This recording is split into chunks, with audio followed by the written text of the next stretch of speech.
I'm Robin Kinsey, Business Development Manager on the truck team, and today I have with me Doug Johnson, the Vice President of Marketing for Drivewyze. So welcome, Doug. Thank you, Robin. Nice to be here.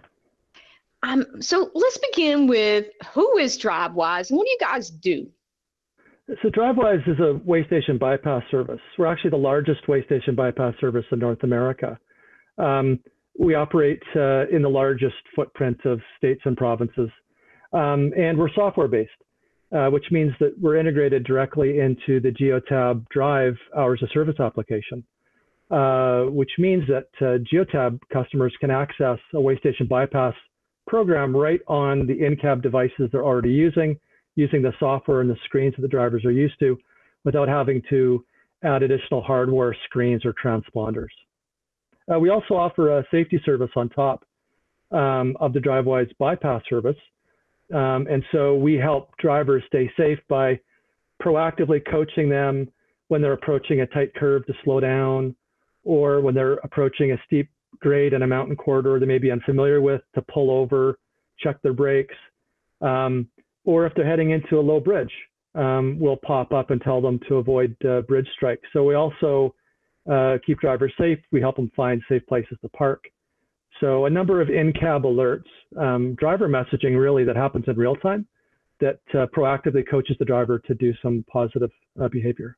What made you guys choose to work with Geotab? Well, our customers asked us to.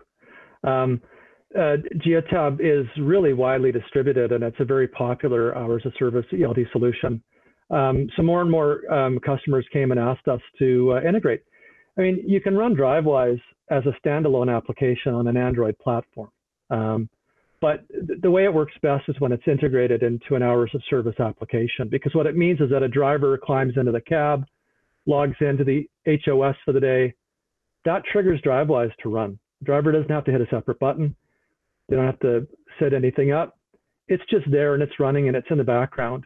And it'll be there quiet in the background until it's needed. And that's when it reaches a GPS coordinate that declares there's a way station ahead, or there's a truck parking ahead that they need to know about, or there's a low bridge.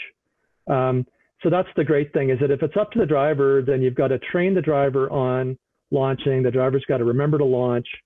The fact that it's always on means the driver just doesn't have to worry about it at all. So how much does it cost a fleet when trucks have to stop at the way station? Now, I've seen some lines as I'm driving down the interstate, there could be just one truck, or there could be 20 trucks in line waiting to go across the scales. What kind of cost are they dealing with? Well, there's a couple kinds of costs. There's costs in fuel and there's costs in time. And time is probably the easiest one to measure. A study that came out by FMCSA a number of years ago now kind of pegged the cost of a way station pull-in as being $8.68. It's probably more than that. It's probably closer to, when it comes to just fuel and time, just, slowing down to crawl across the scale at 5 miles an hour, and then, gearing back up again. That uses fuel, but like you said, those trucks in line are sitting there, they're idling. They're not going anywhere while they're burning fuel, and they're wasting time, and they're wasting active drive time, hours of service time. So, whatever number, you can use that number as a benchmark, $8.68, but we encourage our customers to use their own number. If you know, or have a rough understanding of your cost per minute or cost per mile, we can show you data that shows exactly how long your trucks are stopping at every scale. We can show you where every individual truck is pulling in and for how long.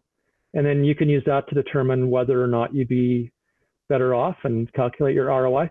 But as a rule of thumb, any truck that gets at least, one or two, let's say 2 bypasses a month, it pays for itself. The ROI pays for itself. So if anybody wants to know how they can find out how much money they could save, what do they need to do? Well, the first thing to do is, if you're a Geotab customer, if you're considering using Drivewyze on Geotab, is to go to the Geotab Marketplace and visit the Drivewyze page. So that's just search for Drivewyze. It's Drivewyze, and just find our page. Lots of information there. A lot of the stuff I've been talking about, case studies, white papers, testimonials. and also a form. You can fill out the form and request information and request, to talk about it a bit further. What that'll do is set you up with your own reseller that you're using right now, or if you're not using one, we'll introduce you to one, and us. And what that means is that we can reach out to you and ask you some questions. Would you like to start a trial, perhaps? If you're a small fleet, get you into a 30-day trial. If you're a larger fleet, you'd benefit perhaps from our analytics tool, which is a system where we just activate the software on all your trucks in the background. The drivers don't see it. They don't get any commands. They don't get told to do anything. They don't even know it's there. They just run their regular route for 30 days. And at the end of that, we sit down and we show a carrier exactly where their truck's pulled in and for how long, and whether it makes sense to use Drivewyze as a bypass service. We'll show you where you could have gotten bypasses. If you're using another bypass service, we'll actually compare the results you would have had to the results you did get. And because our network is so much larger, we've got 3 times as many bypass locations as any other service. You'll see that typically you're going to be better off if you do switch. So that's the benefit of the analytics service. And then you don't have to take our word for it. You can see if it makes sense for you or not. That's great. Well, thank you so much, Doug. I really do appreciate learning so much more about Drivewyze than I knew, and I think it sounds like a very great tool for fleets to use to save them time and money.